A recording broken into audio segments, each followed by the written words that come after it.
Anda menyaksikan Money Report pemirsa, kami masih berbincang dengan Sunarsip, Kepala Ekonom dari Bank Bukopin. Tadi Bapak menyebutkan bahwa alasan sejumlah faktor atau kondisi yang harus dipenuhi sebelum akhirnya kita bisa menerapkan suku bunga rendah, yaitu risiko kredit, iklim investasi, ini semuanya fundamental. Nah, bisakah insentif yang dijanjikan oleh OJK yang akan diberikan kepada perbankan yang bermargin bunga bersih mini ini menjadi pengaruh besar terhadap penurunan suku bunga? Tentu positif ya, karena itu kan semacam stimulus ya, stimulus buat bank yang punya margin bisa mampu menekan marginnya lebih rendah. Dia bisa menikmati stimulus, dan itu salah satu cara. Itu pendekatan market sebenarnya, bukan pendekatan intervensi teknis ke banknya. Jadi saya kira apa yang dilakukan oleh OJK itu jangan dimaknai sebagai sesuatu yang intervensi, tapi itu adalah market mechanism. Market mechanism mendorong ngasih insentif gitu ya, sama dengan seperti Bank Indonesia lakukan beberapa waktu yang lalu. Misalnya kalau Anda punya LDR sekian, saya kasih insentif GWM-nya turun, direndahkan. Itu mekanisme, market mechanism. Jadi itu memang otoritas harus lakukan. Jadi tentu banyak ya yang artinya suku bunga itu tetap bisa turun meskipun kondisi fundamentalnya belum mendukung untuk itu. Bisa, ya, bisa. Jadi karena kan gini, kita lihat trennya, saya yakin BI maupun OJK punya keyakinan bahwa tren misalnya inflasi akan lebih rendah dalam tren.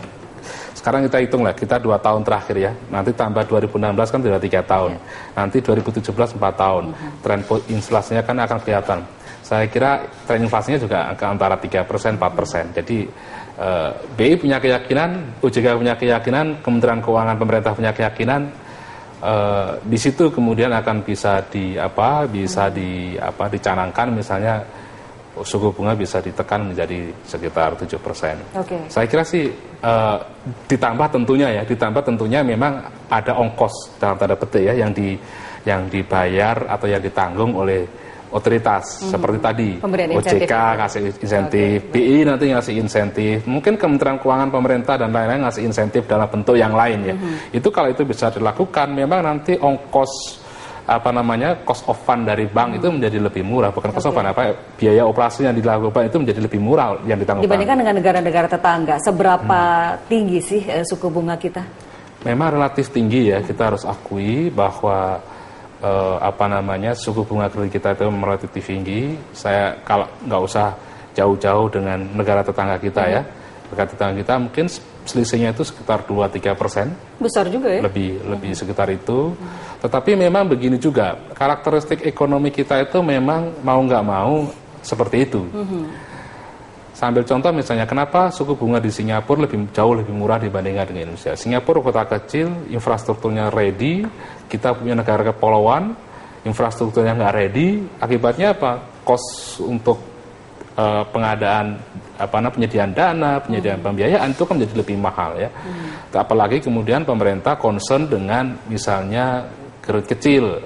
Itu kan kredit kecil itu kan ongkosnya mahal sebenarnya. Jadi itu yang kemudian kombinasi itu yang kemudian menyebabkan biaya suku bunga kita memang relatif lebih mahal dibandingkan dengan negara-negara lain. Beda dengan Cina, Jepang misalnya. Jepang kalau di sana orang tidak perlu invest dan duit ke bank itu bukan untuk cari untung, tapi dia safe. Yang penting uang saya aman, sehingga marginnya diterima nasabah hampir nggak ada. Sehingga nanti yang bisa diberikan oleh debitur itu menjadi lebih rendah, sekitar 2-3%. Itu yang kemudian menyebabkan suku bunga kredit di sana itu murah sekali gitu. Jadi artinya kalau misalnya kita bisa memperbaiki kondisi fundamental, lalu suku bunga bisa diturunkan, ini akan jadi stimulus yang baik untuk pertumbuhan ekonomi. Iya, karena kan gini, sistem perbankan kita itu menguasai sekitar 70-80% sistem keuangan. Artinya apa? Dunia usaha itu sangat bergantung pada pada perbankan. Karena pasar modal, yang lain-lain itu masih perannya masih relatif rendah ya. Nah, sehingga kalau misalnya biaya dana yang ditanggung oleh oleh dunia usaha dari bank itu bisa ditekan, itu impact-nya memang buat dunia usaha luar biasa sekali. Tentunya ya, apalagi kalau misalnya itu diimbangi dengan biaya high cost di sektor ekonomi bisa ditekan. Itu tidak hanya biaya yang ditanggung dunia usaha rendah, tapi otomatis kalau itu high cost itu bisa ditekan di ekonomi, itu suku bunga perbankan juga akan ikut turun. Oke, baik. Pak Sunarsip, terima kasih banyak atas kehadiran dan catatannya pada malam hari ini. Terima kasih banyak. Pemirsa, simak informasi dari mancanegara sesaat lagi. Tetaplah di Money Report.